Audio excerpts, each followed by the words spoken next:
Hello and welcome. My name is Zafar Iqbal, and you are watching the Mojo Story. Airlines in India are rattled by multiple hoax bomb threats over the last couple of days. At least 13 flights, including several international flights, have received those bomb threats, mostly through social media in the last 2 days. But nothing suspicious, no suspicious items have been found within the aircraft. And as we speak, there are reports that SpiceJet has also received bomb threats on one of its flights, and in fact, two of its flights through social media, and passengers have been disembarked, and authorities have been notified. What is happening here? To discuss this, we're joined by Sanjay Lazar, who is a aviation expert and is CEO of Avialaz. Welcome to show, Sanjay ji. What is happening here? There's multiple hoax bomb threats. It seems like a concerted effort, a pattern here that one after the other these threats are coming, and obviously the airlines have to follow an SOP whenever such a threat comes in. Thank you for having me, Zafarji. First of all, I think it's already 14. We may have the 15th, um, and it's a shocking thing. In the last 372 hours to 96 hours, we've had all these a number of international flights. Like you Yeah, say, Air India flight was diverted yeah, to Canada that we know, the Bombay Jeddah flight, the Air India Express to Singapore. I've also just heard that they've tracked down somebody in Chhattisgarh right. for this. Right? But what is important for us to understand here is that aviation safety is paramount. So you cannot compromise with it. The moment an airline or an agency or an airport or anybody gets a bomb threat or a bomb hoax, then they've got to divert. They inform the pilot in command through company frequencies or through VHF, and they've got to divert and land the aircraft to scrutinize and sanitize that aircraft. Yeah. Nobody can take a chance. So that's the prime thing. We have to understand these are one of the drawbacks of flying, that we are easy targets as aviation in aviation. I'm glad the government stepped in, and so did the DGCA, the BCAS. This gives them an opportunity. It's the right time to create a fresh set of SOPs which have a centralized nodal command that looks into this on a regular basis, I feel. But what can be done about it? Whenever such a threat comes, an SOP has to be followed. Nothing can be taken Yes. lightly here. I know that no suspicious object has been found on all those threats were just hoax, but an SOP has to be followed. And what is that SOP that's being followed right now? So the SOP that is currently in place is the moment a bomb threat is given to an airline or any agency, it's instantly reported to their headquarters, and then it goes to the Ministry of Civil Aviation. It goes to the police. It will go to their local, either the airport police or and at the airport itself, a committee is formed immediately, and that committee will have the head of the airport, it will have the head of the CISF, the BCAS, the security, the Home Ministry gets information, and the Aviation Ministry and the DGCA get information. Once they get together, there is a senior level committee. Now, what happens in most cases when it's airlines themselves take the instant step. They inform everybody, but they take the instant step of informing the pilot if it's a long haul flight or something, and they divert and land instantly. But the further procedures are determined by the SCC committee and the airport committee. There are two levels of committees. What we Yeah, need to do here to avoid these things is to ensure that pre-departure sanitization yeah, is enhanced very much. We will not, hoax calls will not stop tomorrow. It's yeah. they're going to get them all the time. We need to look into all these kind of things. Right. Obviously, it's not going to stop, but you think that it's time also to relook at the SOPs, to revisit the SOPs, and make some change because times have changed. We live in an era of social media. Anybody can put out a post, send a threat. In an age of communication, it is so easy. So perhaps to counter this challenge, there is a need to revisit the SOPs that are already in place? Um, it's touch and go. What as you say, you're right. We live in an area of social media. I would think that if the government of India, the Ministry of Civil Aviation, Home Ministry, the DGCA should get all these social media platforms on board, whether it's Facebook, whether it's Twitter, Instagram, and seek their cooperation. Number one. Number two, I even if you revisit the SOPs, I do not believe that you can do away with acting instantly just because it's come on social media. You can't say, "Oh, it's social media. I won't bother unless you send me a email or a phone call. I'm not going to react to it." That would be devastatingly dangerous. But I do believe what you can do is create a committee of stakeholders, of the police and the ministry, and bring in these social media agencies. Have their representatives. So instantly, the minute you get a threat on a social media platform, you are identifying. It's taken 3 days now. In this particular case, it was in Chandgaon. They found this person. The Bombay Cyber Police, Bombay Chhatrapati Shivaji Maharaj International Airport Police tracked the guy down. They went into Chhattisgarh. I just heard that in the last hour it's Yeah, happened, yeah, and they've got that team. Now he was using somebody else's name and account and posting all these things. I think, seven threats were posted by him. They've not right. yet found the rest. Now, had this been done in conjunction with Twitter or Facebook, you would have probably had it on day one. We wouldn't have had so many. So that's a point to be considered. We need to loosen our framework, get rid of the bureaucracy in investigation of these matters.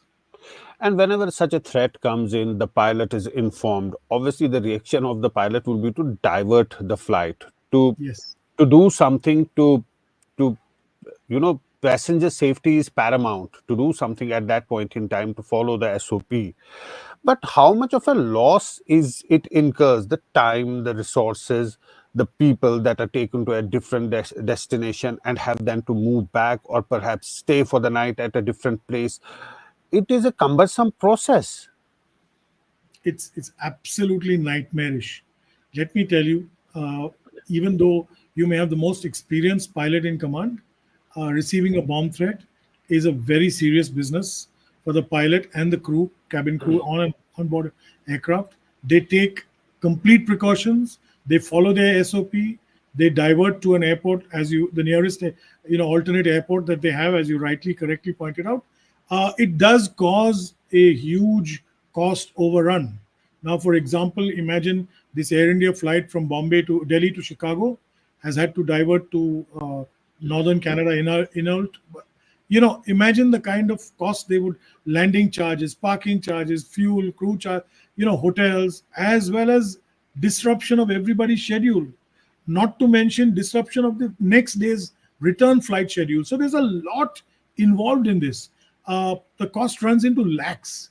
Okay, even if it's a simple Bombay Delhi Indigo flight, from Mumbai going to Delhi, and it's got a bomb threat, there is a cascading impact because that flight has to be grounded, sent to isolation, bomb threat. The bomb squad checks the entire aircraft. That's a Mm, 2 to 6 hour delay sometimes. That 2 to 6 hour delay hurts that Indigo's yeah. next cycle. You see, so the flight, so there is a cascading delay across the entire aviation network, and untold. I believe that this is the time for the government to take strictest action against, as per the law, treat it like an anti-terror act and imprison people who do this. Set the right example, you will not have this problem. I do not know, Zafarji, if you remember, earlier this year or late last year, there was an incident out of the UK where a young boy had casually joked about, I'm going to bomb an aircraft on my way to Spain. And what happened, he and his classmates were on board the flight. They flew to Spain. Before they reached Spain, there were fighter jets scrambled and they forced Mm, the aircraft down. He was produced in a Spanish court. Of course, he had to pay the charges and the costs incurred, mm. but that's the deterrent. That's what you need to know and say. So that's Strict punishment should be given to have a deterrence in place there. But what is happening right now is there are these people who are caught doing this, what sort of an action is taken against them? We generally don't hear that people, have been tracked down and an action has been taken against this, an example has been set. We generally don't hear all those things happening. Zafarji, I actually remember there was the case of Jet Airways some years ago. There was a gentleman who gave a hoax call. His girlfriend or his fiance was an air hostess, and they delayed the flight. He didn't want her to leave. He was tracked down by his phone and arrested. I know he went to court, and I think he went to jail. Whether he got out of jail or not, I do not know. Yeah. There's also a second case I remember of somebody who called up a private airline. I believe it would be Indigo, if I'm not mistaken, in probably Kolkata or somewhere. I think there were a couple of incidents where they have tracked. Believe me, in today's world, with our criminal system and our policing, it's very easy to track down. It's not as difficult. Of course, if it's an international hoax call used via VPN servers, it gets a little tough. Yeah. But our cyber crime police are no second to none in the Yeah. world, and I would say they can easily track down, low calls that are made, or posts that are put up within India. And I think it's time that we push the pedal and got everybody involved in one team. Right. And, we're seeing this happening over the last 2 days in India, these repeated hoax threat, bomb threat calls. Is it something that happens in other countries also more frequently, or is it something that is unusual, that is not so usual, that doesn't happen generally? To my knowledge, it does happen in other countries, but not like the way it's happened. You get the very rare odd one. For example, in the US, you will hardly hear of this happening because there it's literally you come under the Homeland Security Act and you're finished for life. It's not Right. 1 day or 2 days or 1 month jail. It's you go in for 7-10 years. It's really Right. bad. I will share an incident. I'm aware of a businessman who casually just dropped the word, do you think I'm going to bomb your flight at a check in counter in the Midwest in the United States? He was jailed instantly, and he had to fight his way through courts to get out. It was just a joke, but to prove that. So it's very, very difficult. You don't see that. Even in UK and Europe, you've seen, because deterrent is so strong, financial as well as criminal, they're very careful. In our country, we have not yet shown the world what the deterrent is. If you start showing all these people who are making these holes, even one or two examples, and everybody gets to know about it, you will see that the whole situation will change gradually. Yeah, here it seems to be a pattern, like so many one after the other threats coming in a matter of 2 days. It's worrisome also because it can be used by anti-national elements just to put across a threat. They are not doing anything but just putting across a threat, and it just derails the whole system.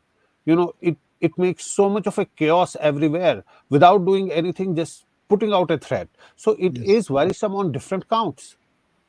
It is. It is very worrisome. And you're right, it could be misused or abused by anti national elements. It Yeah. could also be taken advantage of by anti national elements the moment we start taking these threats lightly. We could, one could slip below the radar and we could see catastrophe. So it is a very worrying trend. And I do believe the Home Ministry, the Aviation Ministry, the security, CISF, BCAS, everybody needs to get in and build an iron tight system, uh, create a committee that probably meets every day or every couple of days just to review what is going on in the country, because this is every hour we are listening to an absolutely new threat that has come up from morning. I've heard 4 new threats till afternoon, so it's ridiculous, really Right. unheard of. Absolutely ridiculous. Absolutely ridiculous. It needs an ironclad system and a Yes. coordinated effort from all agencies. We Thank you. understand that there are multiple agencies involved here. It's not just one person or one department. There are multiple departments. So perhaps a coordinated effort at Yes. least need to be done to prevent such things, and perhaps a revisit of the SOPs in an age of communication and social media. But for now, we'll have to leave it here. Thanks so Yes. much, Sanjay Lazar, for joining us and for giving us your insight. Thanks for Thank you watching the so Mojo much. Story. Thank you. Thanks. It's great to see you here. Thank you for watching our work. If you haven't subscribed yet, don't forget to click the bell icon and subscribe to Mojo Story and support independent, robust journalism.